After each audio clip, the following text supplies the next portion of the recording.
हाच आहे की एक झाली आहे. नाही, मला असं वाटतं की जळगावचा विषय देखील संपलेला आहे.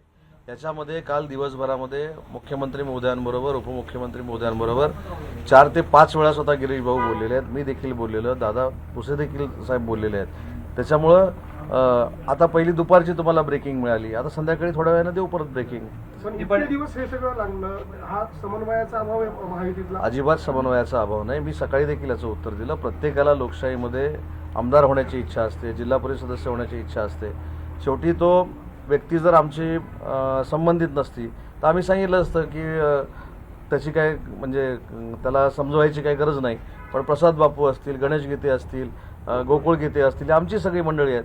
त्याच्यामुळं त्यांचा गैरसमज जो झाला आहे तो दूर करून त्यांना मुख्य प्रवाहामध्ये जर आम्ही आणलं तर विजय अजून सुखकर होऊ शकतो. यासाठी आम्ही प्रयत्न करतोय आणि त्याला आम्हाला नक्की यश येणार आहे.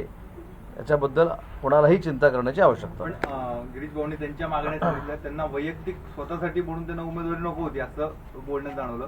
तर ते सरकारवरच कुठेतरी नाराज आहे. आता जे इथे लोकप्रतिनिधी आहेत ते कुठेतरी अपयशी ठरतात असं त्यांच्या मागण्यावर दिसतं. एकतर मालेगावचा ड्रग्ज तिथे आहे, तिथे गृह खातं नाराज आहे, नारपारचा विषय आहे. म्हणजे मंत्र्यांवर आणि लोकप्रतिनिधी या संदर्भामध्ये उशीर झाला असेल. त्यांनी असं काही सरकारवर नाराज आहे किंवा कुठच्या मंत्र्यावर नाराज आहे किंवा कुठच्या लोकप्रतिनिधीवर नाराज आहे असं काहीच सांगितलेलं नाही. थोडा उशीर झाला असेल तर ती जी कार्यप्रणाली उशीर व्हायची आहे ती लवकरात लवकर करावी हीच प्रसाद बापूंची इच्छा आहे. म्हणजे नाराज म्हणजे हे कुठेतरी कमी पडतात म्हणून त्यांना उमेदवारी करायची असं नाही. मगाशी पण हा प्रश्न तुम्ही जरा वेगळ्या अर्थानं विचारला होता, आता परत तोच विचारलेला आहे. त्याच्यामुळे आमचं उत्तर देखील तेच आहे.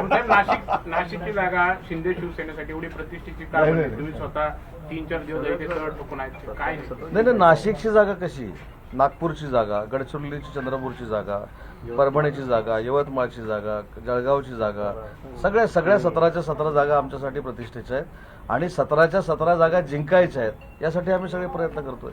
आता दोन्ही संकट मोर्चात राज्यभर फिरणार आहे, संकट दूर कर बहुतेक ठिकाणी.